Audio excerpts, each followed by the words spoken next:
إخوان لوط وأصحاب الأيكة وقوم تبع كل كذب الرسل فحق وعيد أفأعينا بالخلق الأول ولهم في لبس من خلق جديد.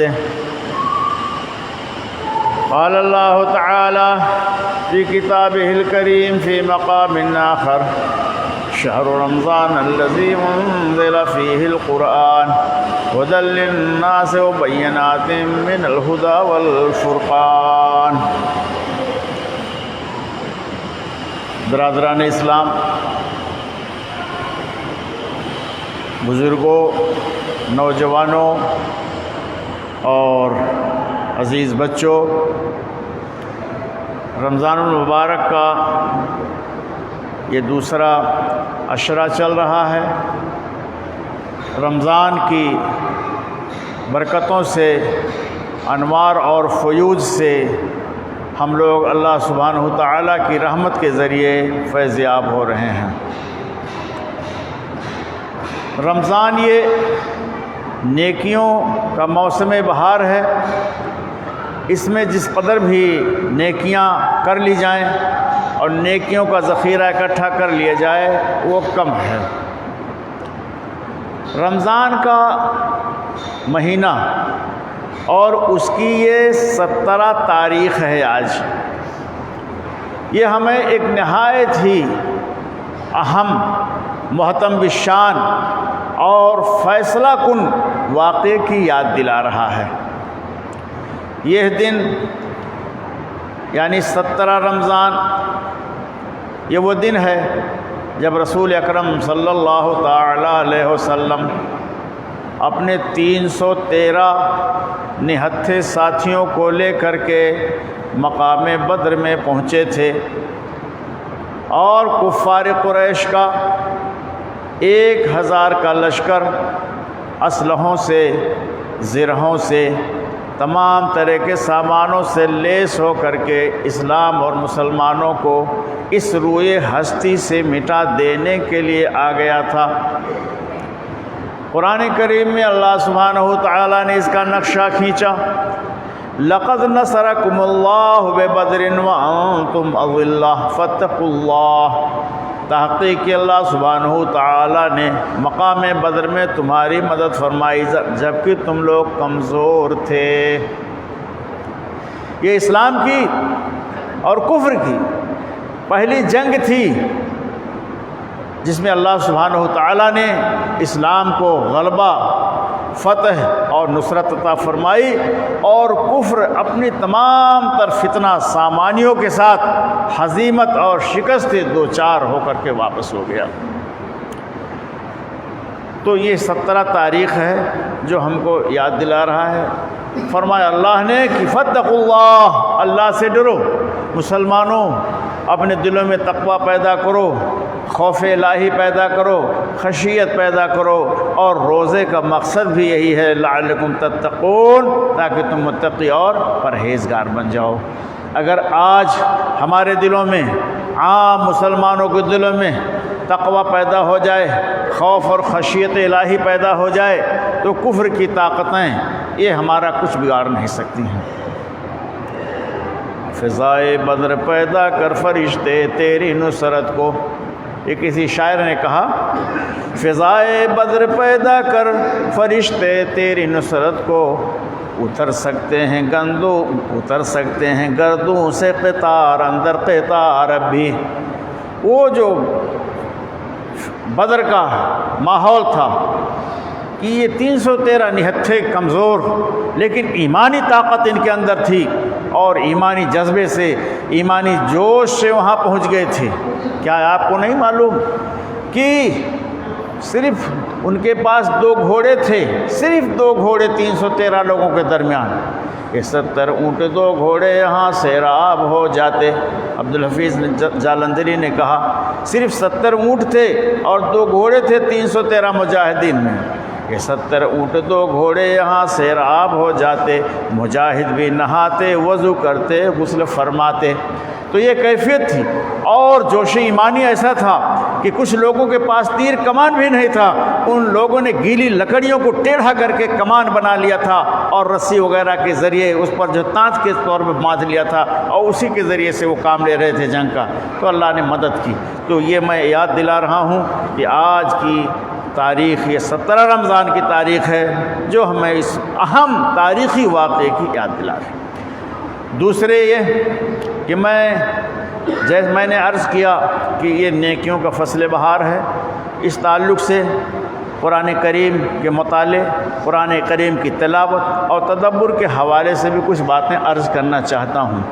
آج کا جمعہ ایسا ہے، یہ عجیب اتفاق ہے کہ بہت سارے موضوعات اکٹھا ہو گئے ہیں، اس لیے کسی ایک موضوع پر اظہار خیال نہ کر کے میں متعدد امور پر آپ حضرات کے سامنے کچھ باتیں عرض کرنا چاہتا ہوں۔ اللہ سبحانہ تعالی ہمیں حق اور سچ بات کہنے کی توفیق عطا فرمائے۔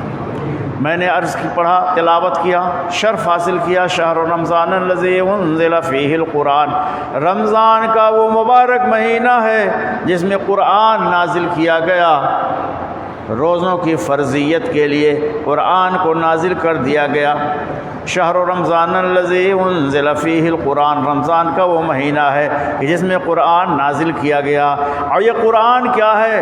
ھدی للناس، لوگوں کے لیے ہدایت و بینات من الہدی والفرقان، اور ہدایت اور فرقان کے بینات اس کے اندر ہیں۔ تو یہ ہے قرآن عظیم کی فضیلت کا بیان ہو گیا۔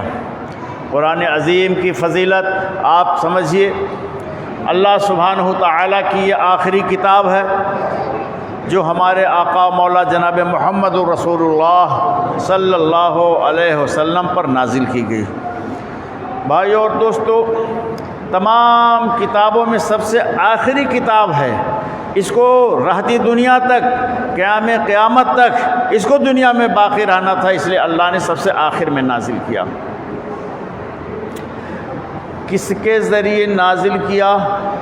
جبریل کے ذریعے اس کو نازل کیا۔ جبریل وہی لاتے تھے اللہ کے رسول صلی اللہ علیہ وسلم پر۔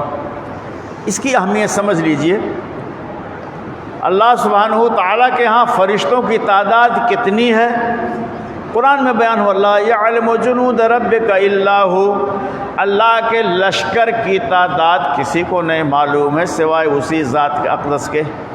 اللہ سبحانہ تعالیٰ ہی کو معلوم ہے کہ فرشتوں کی تعداد کتنی ہے، کسی کو معلوم ہے۔ اس وقت دنیا کے اندر 350 ارب، بلکہ اس سے بھی زیادہ، 350 ارب سے بھی زیادہ، اور بلکہ لگ بھگ 5 ارب کی آبادی دنیا میں پائی جا رہی ہے، اور ہر آدمی کے کندھے پر 2 فرشتے مقرر ہیں۔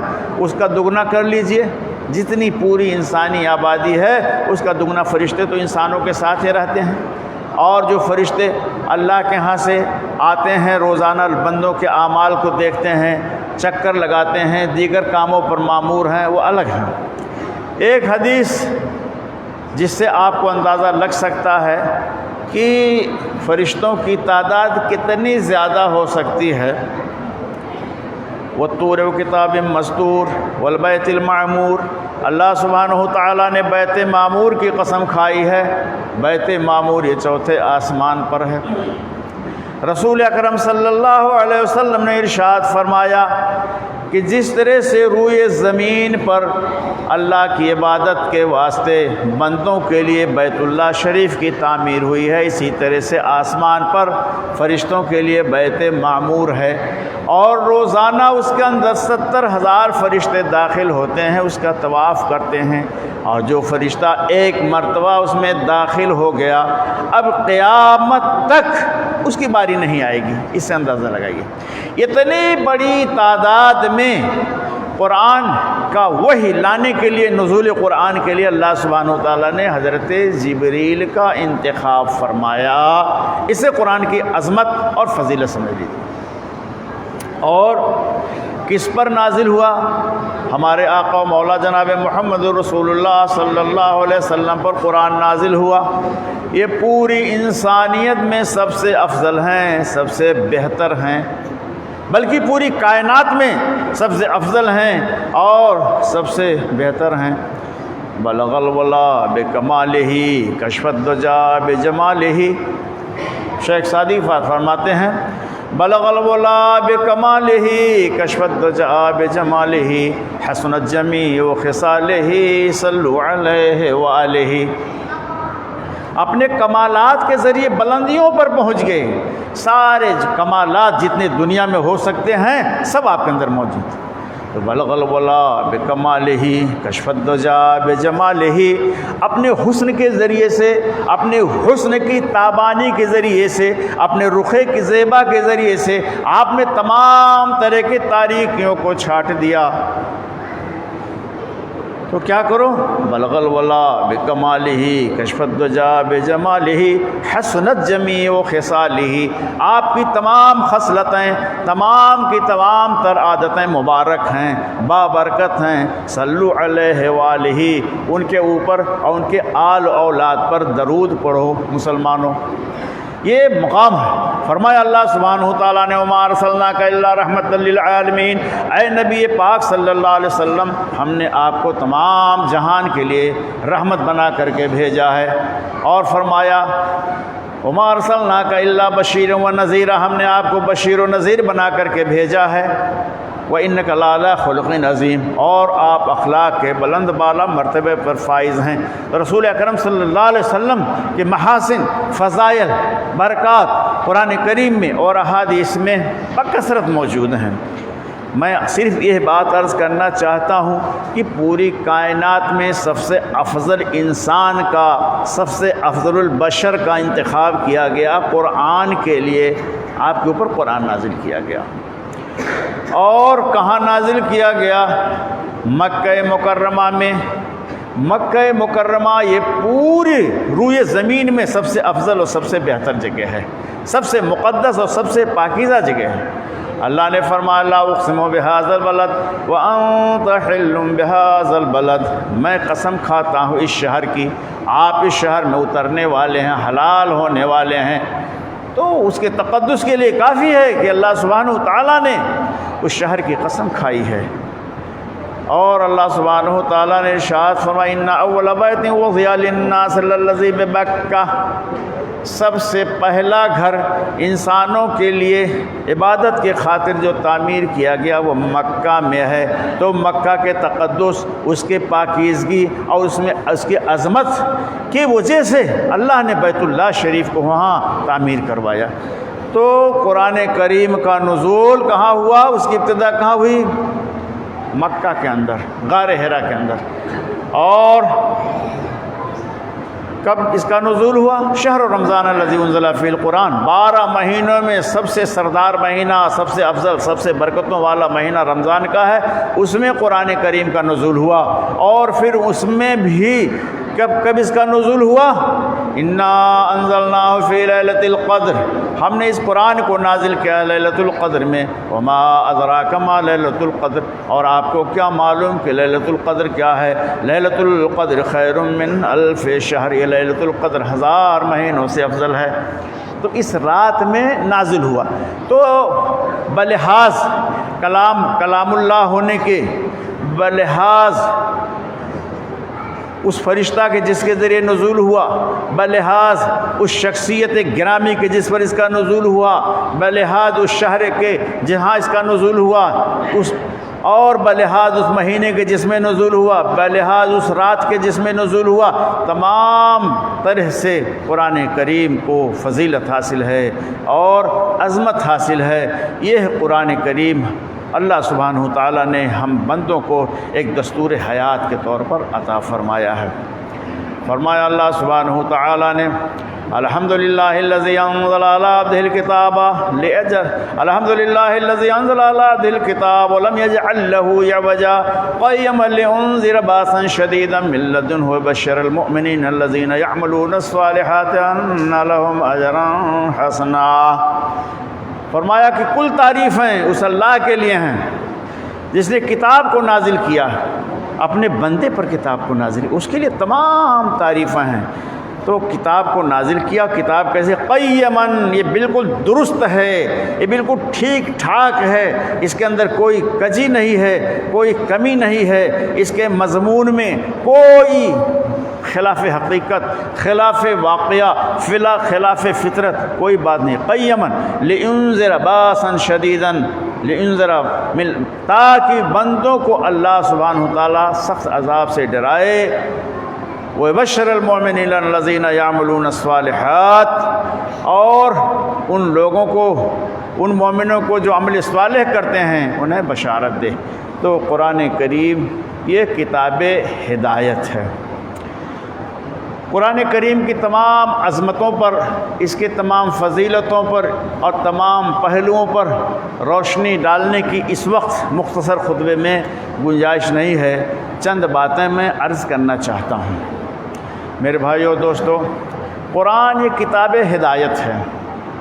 کس معنی میں کتاب ہدایت ہے؟ یہ اللہ کا چونکہ کلام ہے، اس لیے پوری انسانیت کے لیے کتاب ہدایت ہے، صحیح رہنمائی ہے. اس کے اندر سیدھا راستہ یہ کتاب دکھا رہی ہے. اگر آپ دیکھیں تو بنیادی مسائل کیا ہیں؟ بنیادی مسائل میں مذہب ہے، بنیادی مسائل کے اندر انسانیت کی آزادی ہے، انسانیت کا مساوات ہے، انسانیت کے حقوق ہیں. یہ سارے چیزیں ہیں. دنیا کی دیگر تمام کتابوں کا مطالعہ کر ڈالیے، جتنی بھی کتابیں اس سلسلے میں ہیں، چاہے تورات ہو، چاہے زبور ہو، چاہے انجیل ہو، چاہے وید ہو، چاہے اور کتابیں ہوں، کسی کے اندر یہ حقائق، یہ معانی عالیہ، یہ ساری چیزیں مل نہیں رہی ہیں. سب سے پہلی بات مذہب کا تعلق ہے. مذہب کے لیے انسان نہایت لازم و ضروری ہے، اور اتنا زیادہ ضروری ہے کہ جس قدر کھانا، پانی، ہوا اور دیگر ضروریات اس سے کہیں زیادہ بڑھ کر مذہب کی ضرورت ہے. کیونکہ بغیر مذہب کو خدا شناسی نہیں ہو سکتی ہے، خدا کی رضا حاصل نہیں ہو سکتی ہے، اور اس کی صحیح عبادت نہیں ہو سکتی ہے، جنت کا حصول نہیں ہو سکتا ہے، اور آخرت نہیں سمجھ سکتی ہے. تو سب سے بڑی بات یہی ہے کہ مذہب کی ضرورت ہے. قرآن کریم جس زمانے میں نازل ہو رہا تھا، اس وقت دنیا کے اندر موٹے موٹے 5 مذاہب پائے جا رہے تھے. 5 مذاہب کون تھے؟ یہودیت نمبر 1، نمبر 2 مسیحیت، نمبر 3 مجوسیت، اور نمبر 4 صابیت، یہ اور زردشتی. یہ سارے 5 مذاہب دنیا کے اندر پائے جا رہے تھے. آپ کو یہ دھیان دینا ہوگا، غور کرنا ہوگا کہ قرآن کریم کو ساری کتابوں پر عظمت اور تقدس اور تقدم کیوں حاصل ہے. جب یہودیوں کے حالات کا جائزہ لیا جاتا ہے، دیکھا جاتا ہے، تو موسیٰ علیہ السلام کے اوپر جو کتاب نازل ہوئی تھی اس کا نام تورات. لیکن یہودی مختلف فرقوں میں بٹ گئے تھے، اور جو مذہب کی اصل روح ہے توحید، اس کو ان لوگوں نے ملیا میٹ کر دیا تھا. اور یہ لوگ کیا اپنے آپ کو کہتے تھے؟ کیا کہتے؟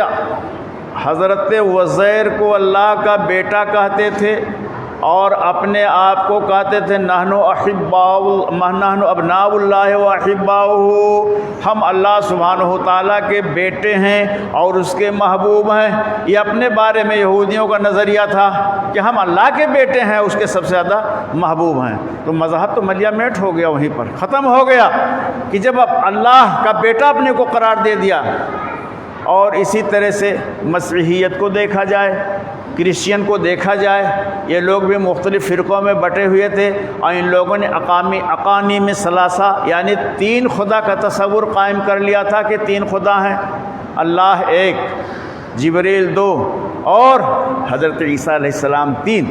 یہ 3 خدا کے قائل ہو گئے تھے. اسی طرح سے صابیوں کو دیکھ لیجیے. صابی ایک ایران کے سرحد کے قریب اور شام کے سرحد کے قریب ایک مذہب پایا جاتا تھا صابیوں کا، جو ستارہ پرست تھے، اور ان کے مذہب کی کوئی خاص اساس نہیں تھی، بلکہ ان لوگوں نے ادھر ادھر کے مذاہب سے کچھ باتیں لے کر ایک ملغوبہ بنا لیا تھا. اور ان کے یہاں کوئی خاص حلت و حرمت کا تصور بھی نہیں تھا، نہ ان کے یہاں جنسی امور سے متعلق کوئی منضبط قواعد اور قانون تھے۔ جس طرح سے چاہتے تھے اپنی جنسی ہوس کو پورا کیا کرتے تھے، اپنی خواہشات کو پوری کیا کرتے تھے۔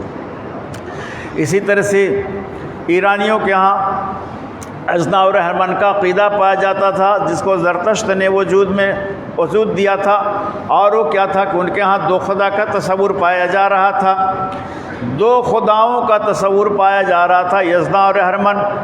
ان لوگوں نے غور و فکر کیا اور کہا اللہ کی ذات سے شر کا وجود نہیں ہو سکتا ہے، جس سے خیر ظاہر ہو اس سے شر نہیں، تو خیر کے منبع کو یزنا نام دے دیا، شر کے منبع کو یا اہرمن نام دے دیا۔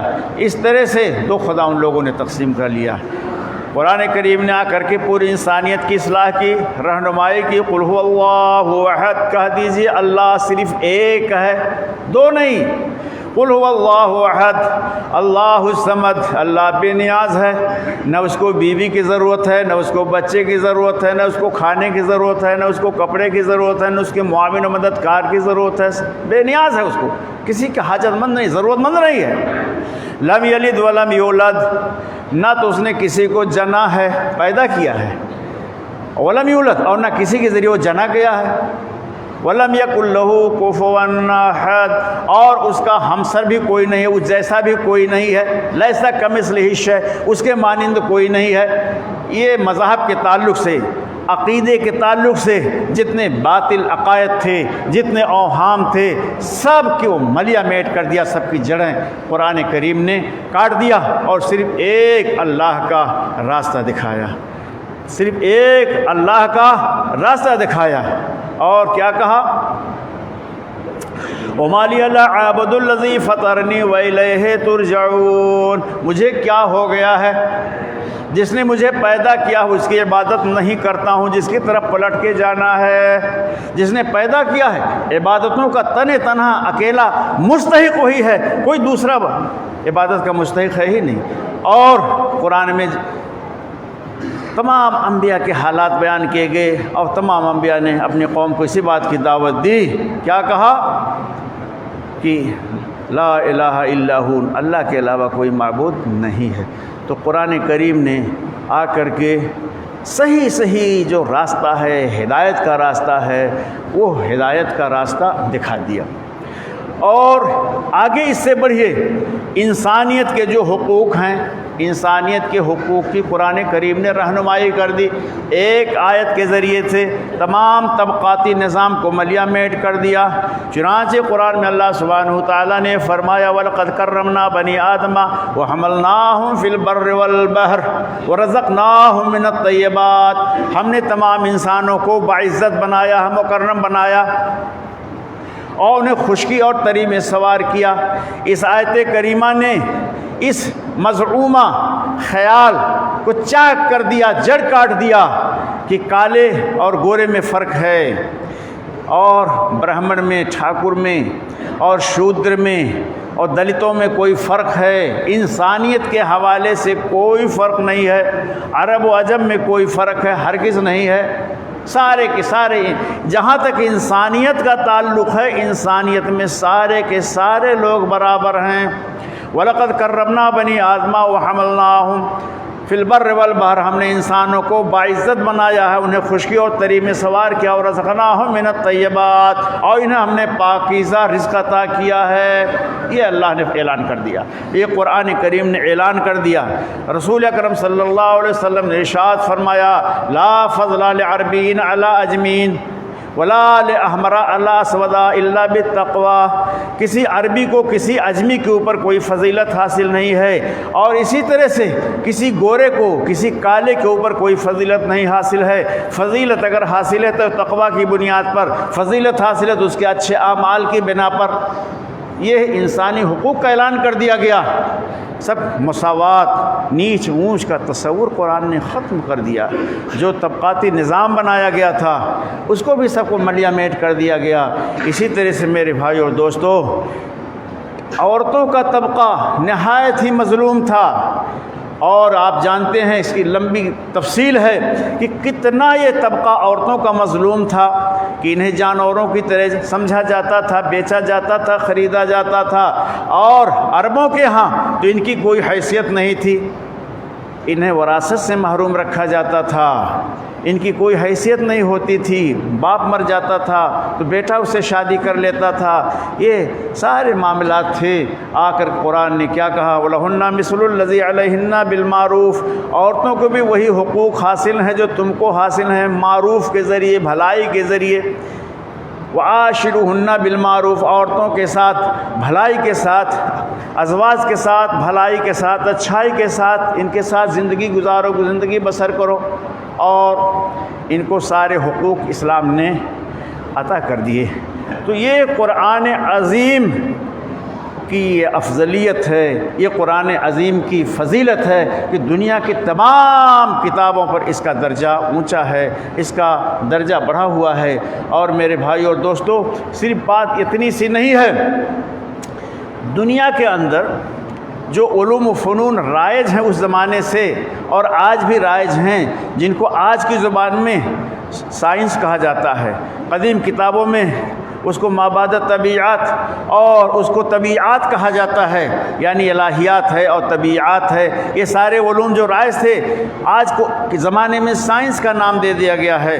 لیکن آپ غور فرمائیں کہ قرآن کریم جو ہمارے رسول جناب محمد رسول اللہ صلی اللہ علیہ وسلم پر نازل ہوا، آپ امی تھے، ان پڑھ تھے، مکہ سے، جزیرۃ العرب سے باہر کبھی آپ نے قدم نہیں نکالا، جزیرۃ العرب سے باہر قدم نہیں نکالا۔ سب سے طویل سفر جو آپ کا تھا وہ غزوہ تبوک کا تھا، اور وہ بھی شام کی سرحد تک آپ کا جانا ہوا۔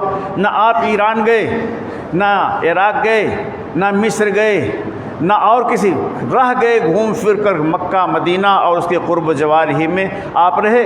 آپ امی تھے، ان پڑھ تھے، لیکن قرآن آپ کے اوپر نازل ہوا۔ قرآن کے علوم و فنون جو ہیں آج لوگوں کو حیرت زدہ کیے ہوئے ہیں، انگشت بدندہ ہیں لوگ۔ جمال و حسن قرآن نور جانے ہر مسلمہ ہے، جمال و حسن قرآن نور جانے ہر مسلمہ ہے، قمر ہے چاند اوروں کا ہمارا چاند قرآن ہے، اور نظیر اس کی نہیں ملتی جہاں میں ڈھونڈ کر دیکھا، بھلا کیوں کر نہ ہو یکتا کلام پاک رحمہ ہے۔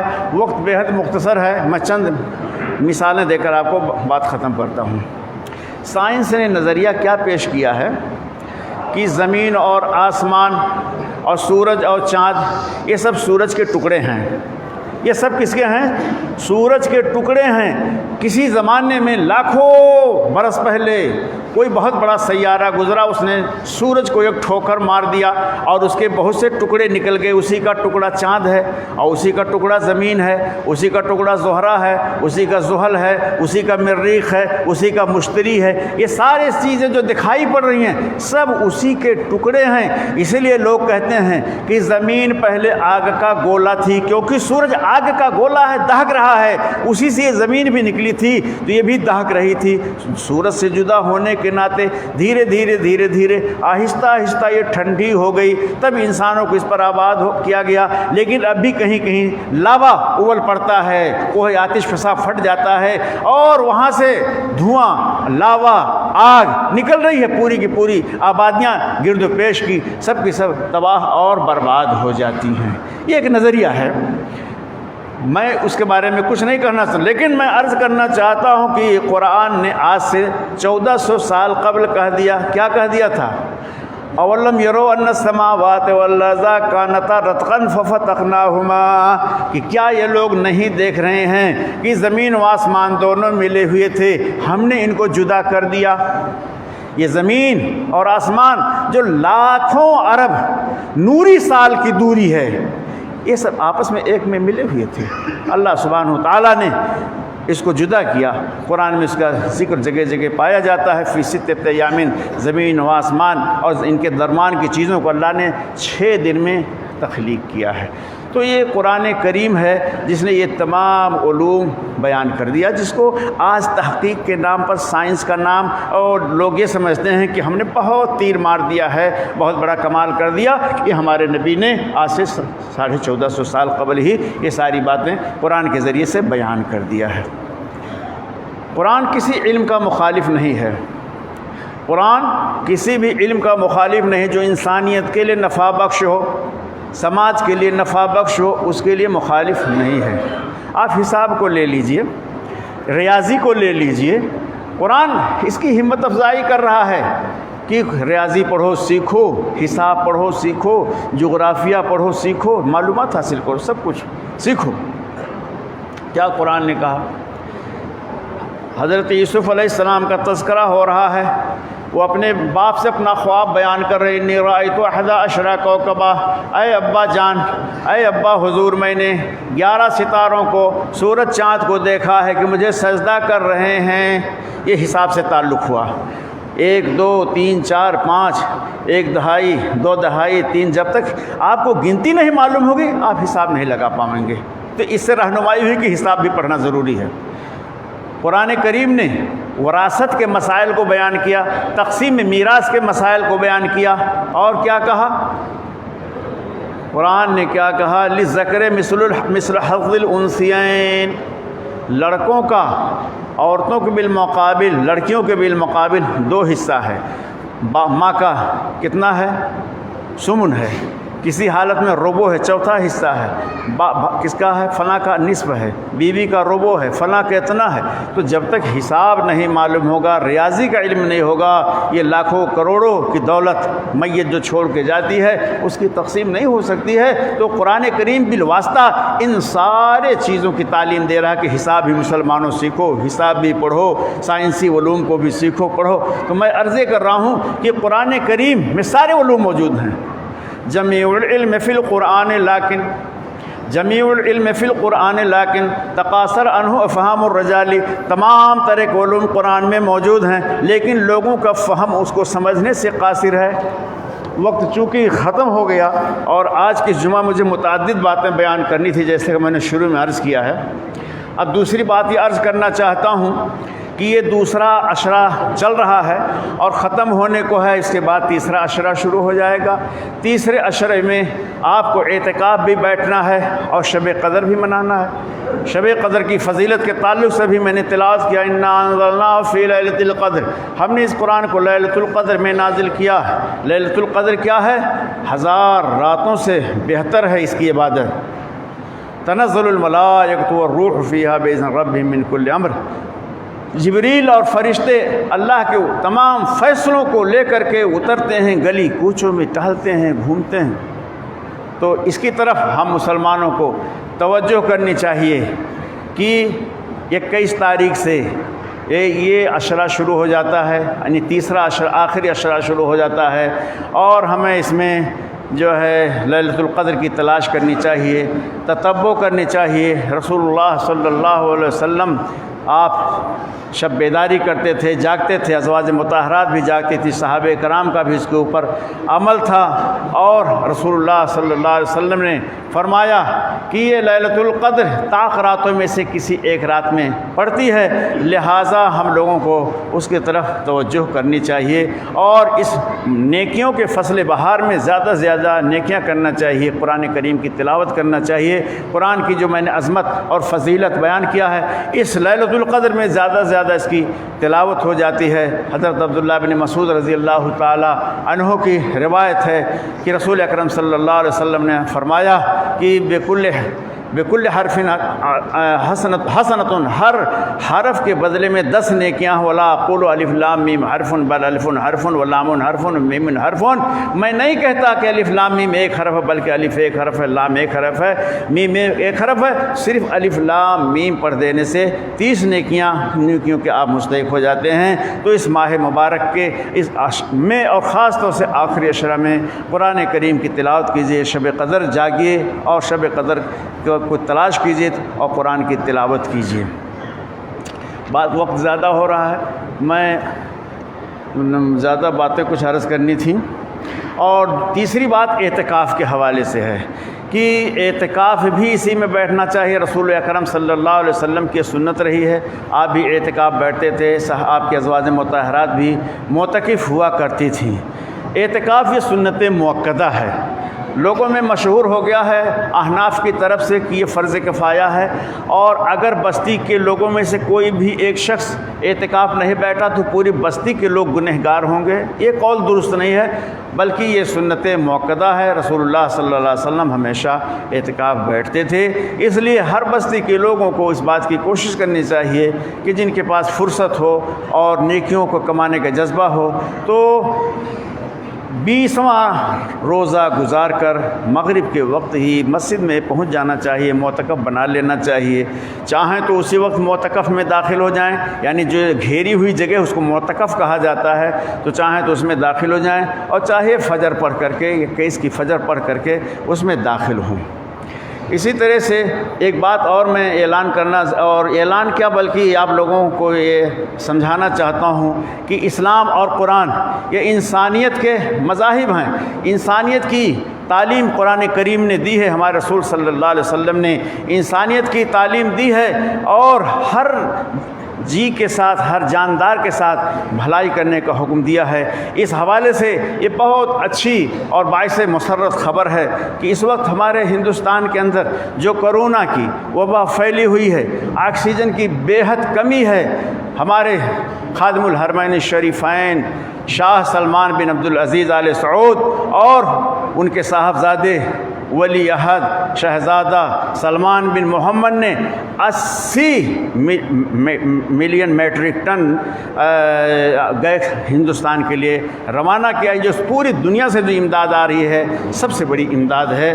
اس وقت ہندوستان کو گیس کی شدید قلت کا سامنا ہے، اور یہ بلاد حرمین سے، مکہ و مدینہ کے شہر سے یہ بہت بڑی امداد آ رہی ہے۔ ہم شاہ سلمان کے، ان کے صاحبزادے محمد بن سلمان کے بے شکر گزار ہیں کہ انہوں نے اس خاص مصیبت کی گھڑی میں دست تعاون بڑھایا ہے۔ اللہ تعالیٰ ان کی خدمات کو قبول فرمائے۔ ہم دعا کریں گے اللہ سبحانہ و تعالیٰ ان کی حکومت رشیدہ کی حفاظت